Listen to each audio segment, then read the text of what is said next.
Сәлем достар, сіздермен бірге телефон құпиясы каналы және де мен Денис Алиханов. Бүгін Huawei компаниясының Mate X смартфонына толық шолу жасайтын боламыз. Ендеше каналдан алыстамаңыздар. Кеттік достар.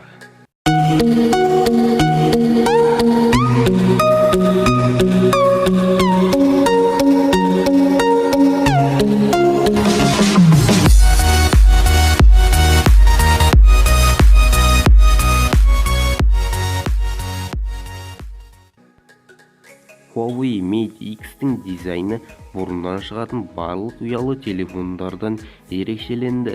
Оның бұрыштық корпусы қатқыл металл және де пластмассадан жасалынған.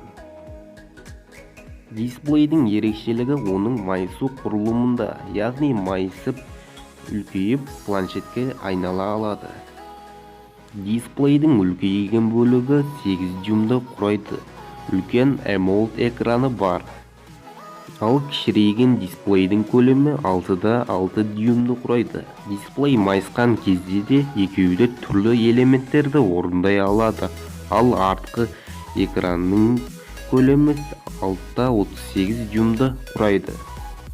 Оперативті жады 8 гигабайт, ал ішкі жады 512 гигабайтты құрайды.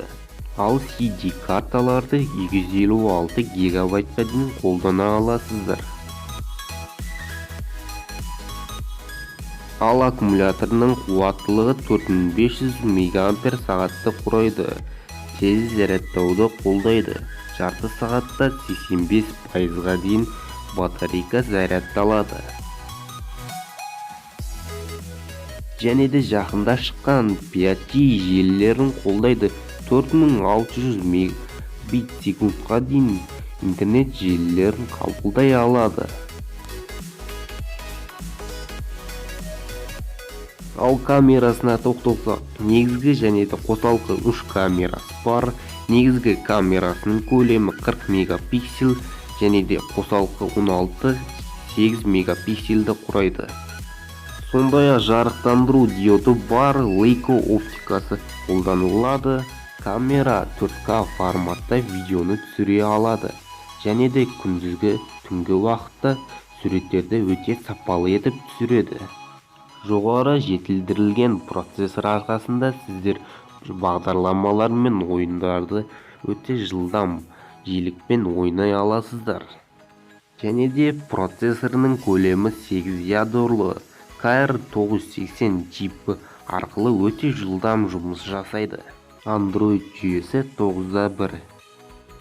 AnTuTu тестілеу нәтижесінде 305 мыңнан астам ұпай жинады. Бұл жоғары сапалы процессор арқасында қол жеткізілді.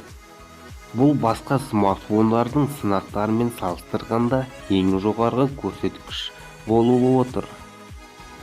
Қорытындылай келе, Huawei Mate X-тің ерекшелігі жаңа дизайнды айтуға болады. Майысқа иілгіш үлкейетін дисплейді айтуға болады. Ерекшеліктері өте сапалы камера, 5G-ді қолдауы және де өте жылдам процессор. Кемшіліктері: стандартты гарнитур ұясы жоқ және де дизайнды іске асыру кезінде біршама кемшіліктері бар. Артықшылықтары: жарты дисплейдің үлкейіп планшетке айналуы және де Leica оптикасын айтуға болады. Смартфонның қазіргі бағасы 2300 еуроны құрайды. Қазақстандық теңгеге шаққанда 980 мың теңгедей болып қалады. Сонымен достар, бүгінге осы. Әдеттегідей лайк басамыз, каналға жазыламыз. Келесі видеоларымызды жіберіп алмау үшін жоғарыдағы қоңырау белгісінде баса кетіңіздер. Сіздермен бірге болған мен Денис Алиханов және де телефон құпиясы каналы. Аман саулық күнде кездескенше қош сау болыңыздар.